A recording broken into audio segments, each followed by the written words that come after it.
In 2017, being brand new to Tulsa, brand new to this position, one of the first conversations that I had with a board member was about choice neighborhoods and pursuing a choice neighborhoods implementation grant. I was informed that a few years earlier, there was an application for a CNI grant after a planning grant was completed where Tulsa was a finalist, but there were really two deficiencies in their application. First was THA was not involved, and the second, the city of Tulsa also was not involved. Being a HUD program, not having the Housing Authority as a partner pretty much eliminates you from being a winner. So I was really surprised that their application made it to the final round without that. So that told me that the application is probably fairly strong, and if we could, one, get the Housing Authority on board, which I was going to do, and two, get the city on board as a co-grantee, that we would have a really, really good shot at winning. And so that's what we did.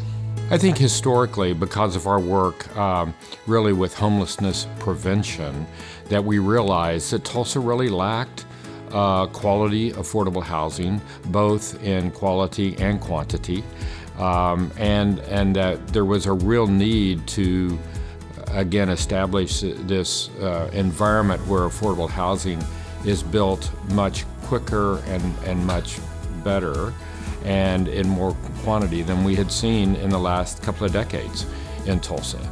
There was a clear need to revitalize the housing stock that we had in Tulsa, and the Choice Neighborhoods program just presented this kind of once in a generation, and lucky for us now twice in a generation, opportunity. I think there were probably two main reasons that I was most interested in the city being a supporter of the application. First one is I'm always looking for us to be one of the best cities in America. And the cities that have the greatest level of collaboration are going to have a strategic advantage. Well, that plays right to our strengths. And so I remember participating in that and being at a session with the evaluators with Dr. Deborah Gist, our superintendent of our public school systems, with George Kaiser, probably the largest philanthropist in the city. And it showed the level of just cross-organizational support within the community. This wasn't just something that the Housing Authority saw as being important. This was something that the entire community wanted to help make happen. And I think that's what ultimately led to us being successful in receiving it. The other is just a keen awareness historically in Tulsa of the need that we have for affordable housing, and the recognition that really nobody is better in Tulsa at facilitating that than the Tulsa Housing Authority. And if they were coming to us and telling us at the city, this is a really game changer opportunity for us, well then I want to do everything I can to support that as the mayor. In combination with the city of Tulsa, we applied for a Choice Neighborhoods grant, and actually we're one of, I believe it was 5 cities at that point nationwide that received a grant of $30 million in 2018. We were able to call on a base of community partners that were going to invest not just financially but emotionally into the importance of this happening. And that, certainly from a board standpoint, gave us, steeled our backs a little bit, knowing that we had those kind of partners to go forward with. Coming from Nashville, I'd not really seen a community that had the level of philanthropic engagement and investment like Tulsa. It really was just this coming together of community, of leadership and partners that really made our application stand out, and in my opinion is the reason why we won.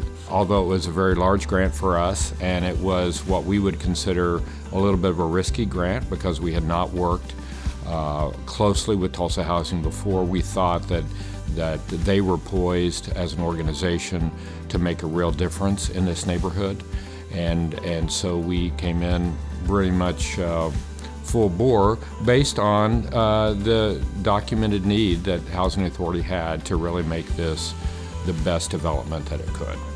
And we wanted to, as an organization, the Ann and Henry Zero Foundation, really wanted to see this be the best model for Tulsa, again, to kick off an era where affordable housing is respected and an appropriate part of the neighborhood. We sat down and we looked at a lot of different things, had a lot of conversations on what would it take to staff up to handle a project like a River West. We had to bring in a lot of consultants. We had to really take an internal look at where are our expertise, what do we currently have, what are our needs going to be, and we went out and we found those. We brought in some high-level construction management staff. We brought in some additional project coordinators and really elevated the department to set us up for a long-term run into what we see now as River West and then moving on to future projects. Before you get started on a project, there's a lot of things that you have to do and a lot of processes, procedures that have to get established, as well as dealing with the city of Tulsa and all the infrastructure and everything else that has to come into play. This is all stuff that nobody sees before it gets vertical. It's literally years of planning, surveying, doing various analysis, looking at floodplain management, stormwater retention, and how you deal with all of that. Everything comes into play well before that first foundation goes in the ground. So you're literally looking at over 2+ years of pre-planning in order to get to the point where we can start that first building. Yeah, the mission of GKFF is to provide equal opportunity for young children in Tulsa.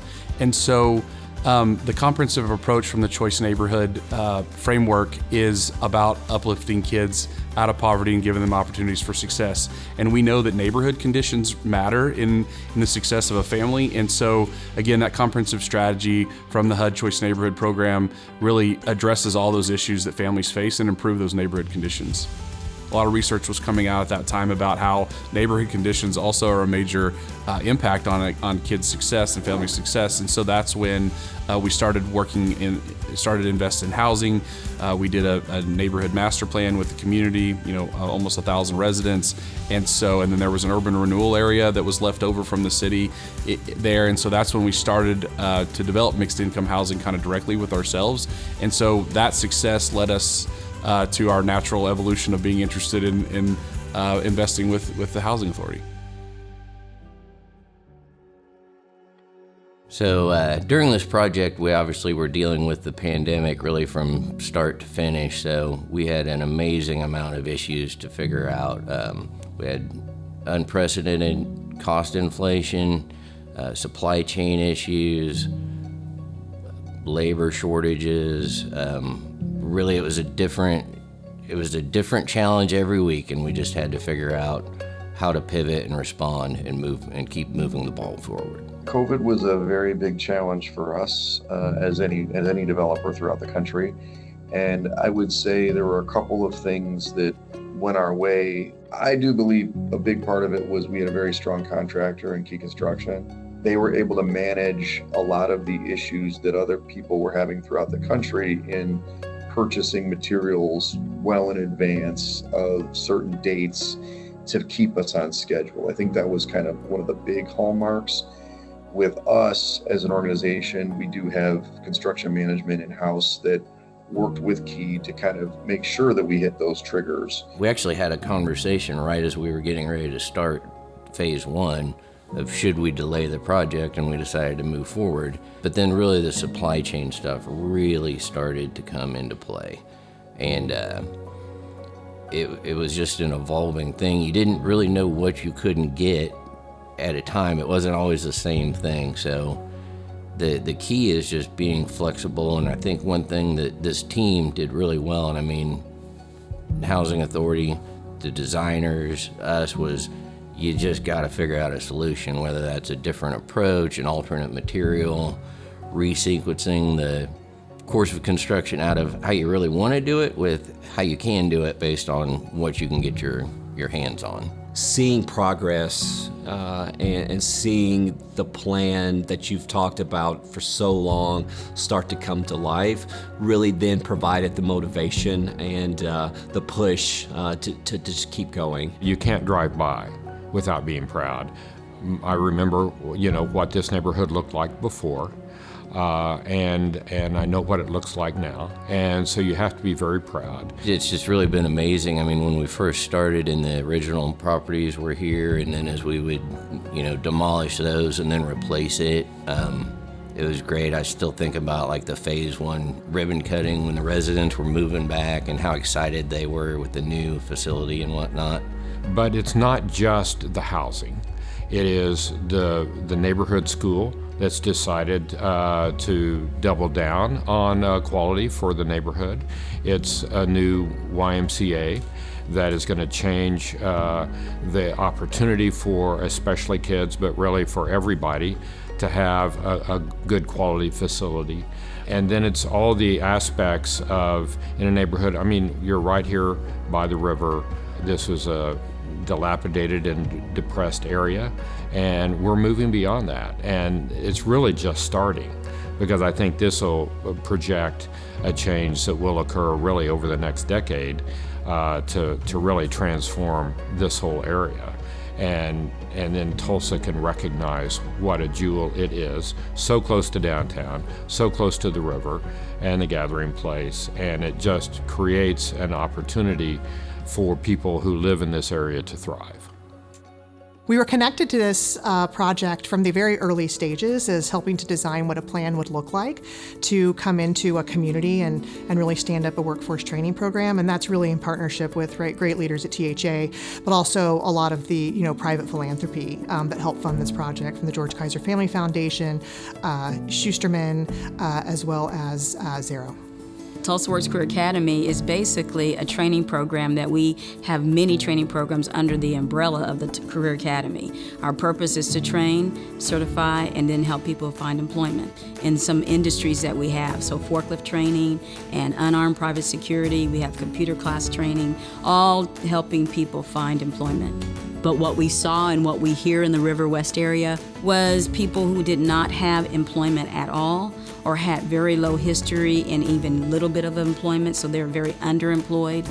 They were scared to maybe even have employment because what would it do to the family structure, because they were dependent on some other, government type of things. But then when they found out that it's not a scary thing, we're in walking distance to come over, you don't have to get on the bus, which is another barrier of getting employed. We were there to teach, we were there to help, we were there to support. And that's what Goodwill, it's a friendship, it is a community. And so they saw us as being able to assist them. The other thing that was really big is GED. We have a huge GED program that was easy accessible to them, and they definitely utilized that. I'm not a construction guy, but it has been an absolute joy for me to be part of making this happen and to see its great success. And so now it stands as, hey, this is the way you do it. You don't just create affordable housing, you create a neighborhood. And so the park being an important part of that, the YMCA going in is going to be an important part of that. Eugene Field is right next door, and that all comes together to make this something Tulsa can be very proud of. Eugene Field is the heartbeat of this community. And it's been very clear to me that we need to keep that light burning. It needs to be a beacon. It needs to be hope. It needs to be a place where lives do change. One of the best things about the program was that I felt like they empowered the adults. Well, I'm an educator. My focus is kids. But to see that the adults were also cared for and advocated for, empowered, I felt like is the deal breaker in this kind of project. So what I mean by that is the case management system included making sure adults were aware of health care that's available to them, making sure that adults were aware of housing availability, which was critical and crisis all throughout that, making sure that they had the opportunity to understand if you didn't get your high school diploma, you know what? Here are these steps to do that. And then my parents took those steps. So as I've looked at my data, I have more parents with high school diplomas than ever. I've got more parents that are working now than ever. I believe it really gave families an opportunity to just renew, restart, refresh their lives. I believe children had the opportunity to stay at Eugene Field. And at my last information point, 92% of my families returned because they think this project truly served the whole human. And I think that's what urban renewal should be about. Yeah, so some of the change we've seen over the past 6 years since this River West investment has occurred is that first and foremost, the people has been such a high level of excitement and this feeling and this emotion of people believing in us and investing in us. But it also gives people hope. Hope is very difficult to measure, but you can feel it. And so walking down the sidewalk, seeing the kids get out of school, seeing families walk around and seeing that there is just a place that has been just reinvested in and that they're important and that they're valued, to me is probably the biggest progressive change I've seen over the past few years. And this is a beautiful area. One of the reasons why that we wanted to be able to, again, have a YMCA here is to be embedded, and one of the reasons why we wanted to put soccer fields in the YMCAs, we wanted to bring people into the community, which we think is important, so people can see this beautiful work that's been done. I want the Y to be a part of everyone's family here. I want that to be a place where they know it's a safe place for them to come in, and we're serving people in a way that is meaningful to them, to help them achieve their goals, and to know that we are a place that people want to come do that and are excited to come do that. Not just checking a box to say they accomplished this through a class, but building community, as we talked about earlier, within that space is something that's very important to us. I want to see people that are see that they have time in their lives in a space that's now within proximity of them to be able to come to a beautiful facility to focus on those type of things. And I want it to be one that people know is theirs. And it's not the Y's facility, it's the community's facility. And when people have that level of ownership, I think that we'll know that we're in a really good place.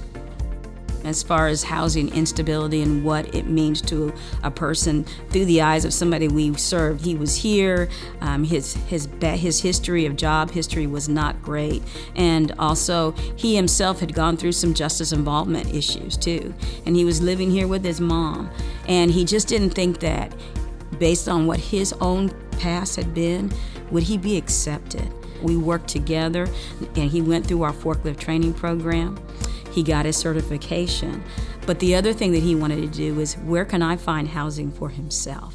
And that was very important. So he figured out what River West does, and he was able to find his own housing right here in this community, near his mom, but not with his mom. A grown man being able to take care of his own child. And now he's actually working. He's been working on his job for about 8 months now, and he is thriving. And you know what? I think that's going to make a difference in his child's life as well, because that person has seen his dad work to make things better and find their own place. So it's volumes. It speaks volumes to that person. Again, that heartbeat. It's that his heartbeat and his child's heartbeat too. I love the mixed income model, and the units that have been built at River West are absolutely beautiful. I mean, I remember when I think the first ones were finished, City Council and I went and toured them, and we were just blown away with how nice they were. I had an apartment in Midtown, which is a really nice area, but it just still wasn't worth the money. So I came over here and I saw what they offered, like brand new stackable washer and dryer, Whirlpool appliances.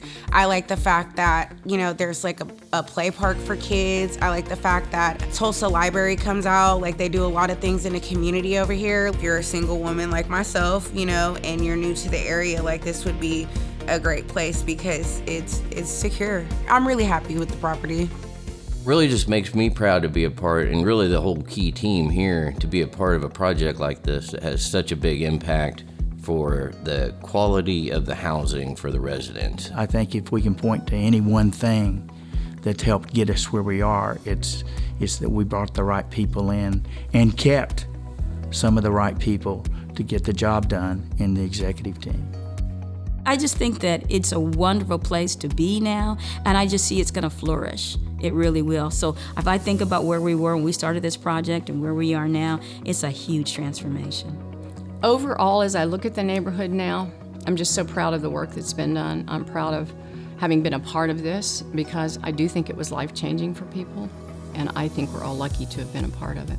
I think that the success of River West has really made it easier for us to invest in new opportunities like 36 North, and we're 100% behind future developments because the city of Tulsa is significantly underproduced in the affordable housing arena, and obviously Tulsa Housing Authority will be an important developer going forward. I'm really proud of the way Tulsans have rallied around this project, and I'm grateful that we have a housing authority with the level of expertise that could pull all the stakeholders together. Because it's one thing for everybody to want to help, but if you don't know what to do, then you're aimless. And the Tulsa Housing Authority has just done an incredible job of bringing all of the stakeholders who needed to help make this happen together to let us know what we could do to be helpful in a successful effort. And you see the success there with River West. I'm a firm believer that stigmas get placed onto physical buildings. For me, changing that, completely removing those buildings and coming back with what you see today, which are gorgeous, colorful, beautiful buildings that are open and spacious and have these amenities here, really stand out, and it makes me really proud. Everyone deserves a place that they feel proud of. And just because someone doesn't make as much money, or they may be unemployed at the time, doesn't mean that that's not something that they want. Everyone wants to be able to invite people over and not worry about what they're thinking in terms of their living conditions or the property that they're at. And so we will continue to look for those opportunities to deconcentrate poverty, to do substantial rehabs, to do mixed income, because that's what everyone deserves. And I think River West is a great example that if you give folks a place in an environment where they're proud to live, no matter their situation, they're going to try to do better. I think the great mistake that a lot of people make is that they think that when we talk about affordable housing, we're talking about, we just want a roof over somebody's head and that's the end of the story. But that's the beginning of the story.